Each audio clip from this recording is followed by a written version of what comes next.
Hello guys, it's Ryan Ho back with another video. Today I want to talk about the IEM that's closest to perfection that I've heard. This is the Moondrop Dark Saber. I feel like this is the best IEM I've ever reviewed on my channel, and I also think this is the best IEM that Moondrop has ever made. Honestly, it's the best product they have ever made.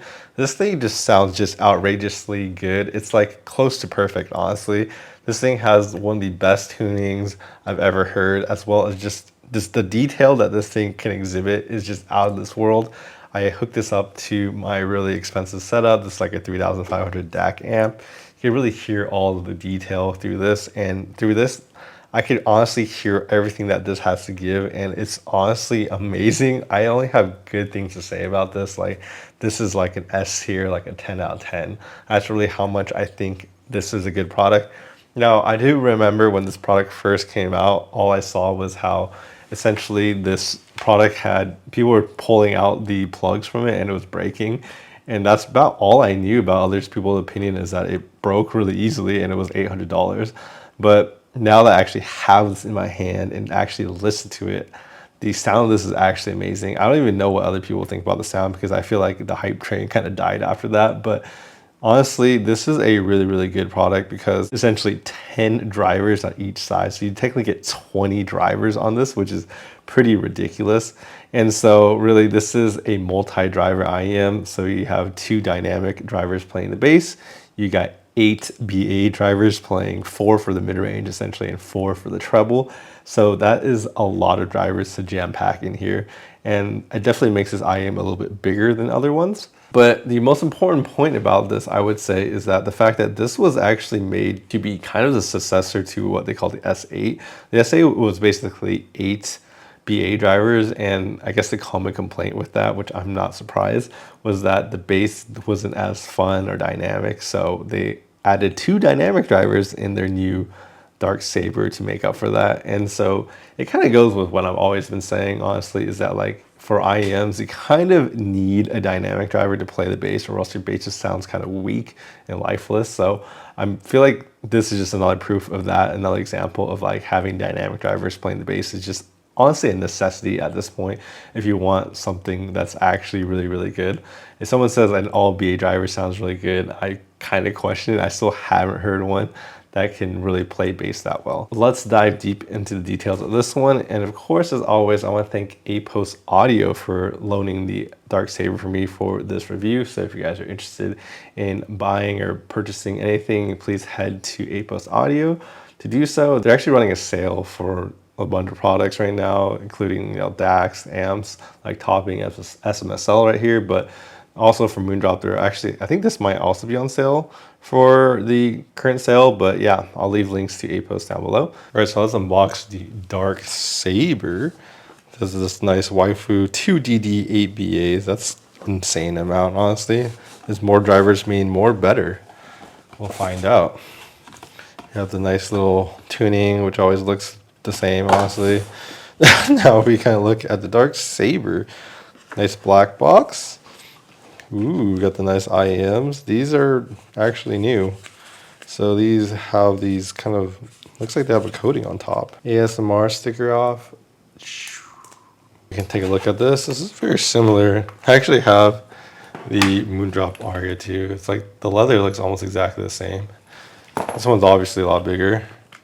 Comes with the cables inside.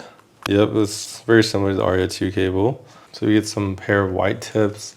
We get some black tips, and then we also get an airplane adapter. Depending on the airplane, I just went on airplane.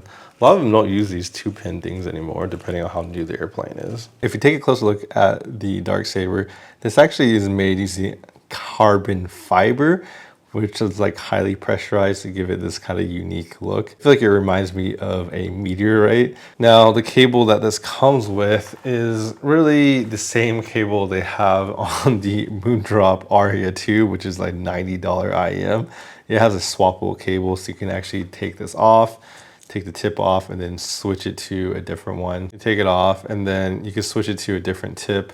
So it's a pretty nice type of exchangeable head that they have. Obviously, you can buy the cheaper Moondrop Aria 2 and get the same one. So here's the cable, the Aria 2. I mean, You can look at it side by side. It's literally the same color. Like it's literally the same tip.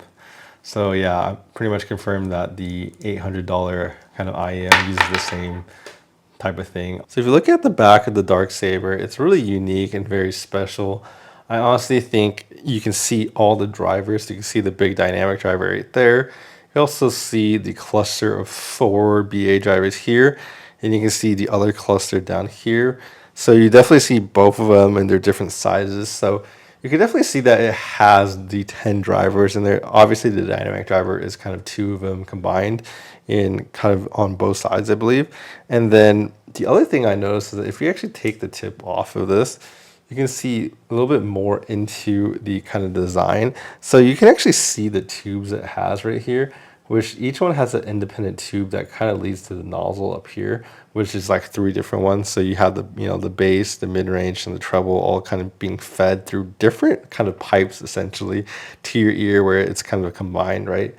And I feel like this type of design really does help lead to it sounding just extremely detailed, extremely separated. It sounds like the sounds don't bleed into each other, and it also sounds like each sound is just like played almost independently, like they're in their own room. And I just feel like it gives this thing a whole another level of separation that I haven't heard, and a whole level of like cleanliness.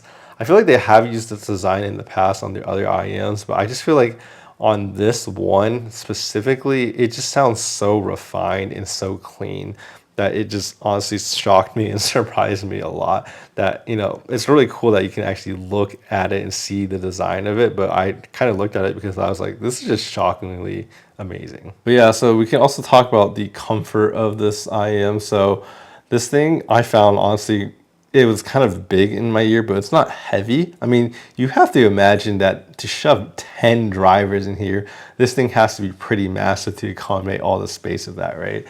And so this is definitely a bigger IEM.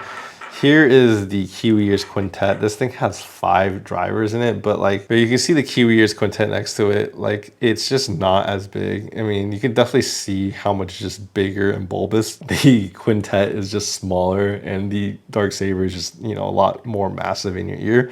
So that's definitely something you'll definitely feel.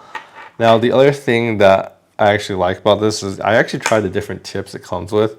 So it has these, I guess, black tips, and then they also come with the white tips. Honestly, the white tips that it comes with are not that good. I definitely don't recommend the white tips because they just don't have as much like bass. I didn't really like the kind of imaging either on it. So if I had to pick, it's definitely the dark tips. They actually give you, you know, extra of these. So these are definitely the tips they use to tune them. So definitely go with the black tips if you're going to use this IEM. So I guess that kind of leads us to sound. So how does it sound, right? So the overall tuning of this is just balanced. Like that's just the best way to describe it. Like you definitely have a slight bass boost. It's not like overdone as in like, you know, a bassy bass head IEM. It's definitely not that, but it's definitely not lacking in bass either. So I think this has a good amount of bass boost, but not like overwhelming. So you definitely hear it and you definitely feel it. I feel like the bass on this is really well controlled, very good. And like, it feels like I was listening to the song Addicted by Chainsmokers, and you could definitely hear in that song that it has the ability to play a lot of sounds, a lot of bass, but just maintain the control all the time. It was like I said, it felt like the bass was almost being played in a different room by itself. Like you could really just like hear it pound, but it never was like sloppy at all. So I felt like that was a really amazing part about it. And it felt like the bass didn't bleed into like the mid-range or the treble and screw anything up. It was like playing in its own space. It was just so well controlled and so detailed and positioned so well in the mix. I was honestly kind of shocked. The other thing that I actually like about this IEM is the fact that the mid-range is probably the star and the highlight of this IEM. I feel like the mid-range really kind of shines a lot. It's the part where you can really hear how well the vocals are kind of being played, how well they're separated. I compared it to the quintet, which I feel like it has like a hole in the mid-range. It's almost like laid back there versus like the more forward nature of like this one just stands out a lot. I honestly feel like it's the design thing of like how it's like the crossover is and the phasing is, because I just feel like it's like perfection. Like I don't hear anything. In fact, I hear like the most amount of like detail in the mid-range that I haven't ever heard in any other IEM. Like you can hear all the subtle details so well.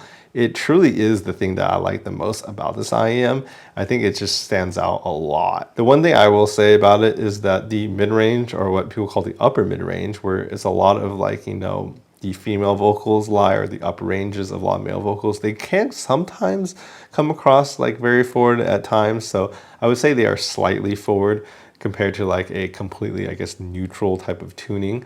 But I honestly do enjoy that part about it. It just makes the vocals just really pop, but it could kind of sometimes get a little bit harsh if you have some kind of listen to some badly made mixes. But really, I tested it with, you know, Addicted by Chainsmokers and then Risk by Gracie Abrams. This is kind of what I listened with this one a lot, and it really did excel. And then the treble of this is where I just feel like the treble of this is just really well controlled. It's not harsh for me. It's just really, really detailed.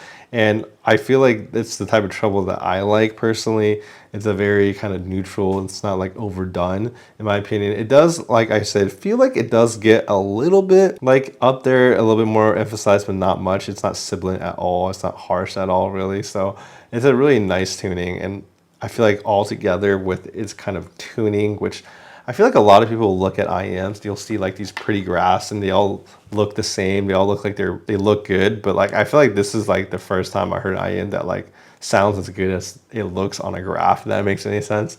Because I feel like it's a combination of that, the tuning, but like the actual qualities of the sound. So like, I feel like, you know, when you go into like what makes a good product versus what is just like, just a measurement, I guess, is like a lot of other attributes that people don't really see in a graph. So like things like bass dynamics, like this thing has it, even mid-range dynamics, you can feel the voices and you can hear them, but you can also like feel, it's almost like it has a more like 3D pop effect. And the fact that, like I said, each one of them is playing independently with that 3D pop effect, it really just like, it just makes you feel like you're there in person. It gives you a much more dynamic effect that I didn't really get with, you know, cheaper ones. I actually tried the SimGot EM6L. It's like the one that a lot of people like for like $100. Like that thing just didn't have the same amount of those qualities that I talked about, right? And then when it comes to actually soundstage, I would say because it's the very like mid-range focus type of tuning, the soundstage doesn't seem like artificially wide or big. I feel like the soundstage of this is pretty average, to be honest. Like I was listening to the Kiwi Ears Quintet, which is like a $230 IEM, and it has a mid-range pushback a little bit, but it did actually sound a little bit wider in that sense. And then when it comes to the imaging, so I played some games on this as always. So I played some Valorant and stuff like that. And that's the part where I noticed a lot that like the imaging of this is honestly really good. I would give it like a 9 out of 10, but it's the fact that like, this is going to be the most detailed IEM you've ever heard. Like that in combination with the good imaging makes it just insane. Honestly, like it is so insane. Like if you just hear your like footsteps, all the sounds, gunshots, like there's just no way they will all mix together. Like it will separate them out just easily, completely, effortlessly. Like it is so damn good. It's just incredible. Should you spend $800 to play some games? Probably don't need to, honestly.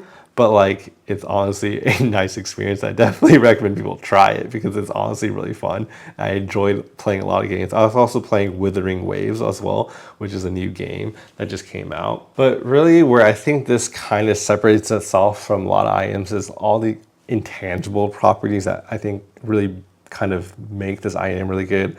The separation, like I keep saying, the dynamics, the control of the bass, the just incredible placement and the imaging of all your notes. That really gives it a lifelike feeling that just honestly is unmatched. Like this is definitely special, honestly. Like I can't say enough good things if I haven't on this already. Like this is definitely the most detailed thing I've heard. Now I would like to talk about like some DAC and amps. I don't normally talk about them, but like I feel like for this device, like if you really want to hear everything it kind of is able to give, I definitely recommend this Hydas S8 Pro Robin. I actually reviewed this recently, and this thing outperformed like everything else around. It's like the cheap, like under $100 price range. Like this thing is extremely detailed, and it'll definitely help you extract as much detail out of the dark Saber without, you know, costing a lot of money. Obviously, I'm using my really high-end DAC amp, which does sound a little bit better and a little bit wider, but this one actually sounds surprisingly a little bit more sharper type of sounding to it too, which some people might prefer as well. But definitely recommend you have a good DAC amp that can actually extract all the detail that this can give, because I'm telling you right now, like if you're not using something very good, you will not get the maximum out of this, because this thing really has a lot to give. You know, like I said, there's just only positive things to say about this. If you guys are interested, you guys can head over to Audiophile Audio to get one yourselves.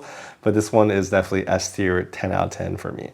Anyways, I hope you guys enjoyed this video. Please like and subscribe down below. Helps my videos out. You guys should definitely check out my other IEM reviews that I've done. And yeah, I'll see you guys in the next video.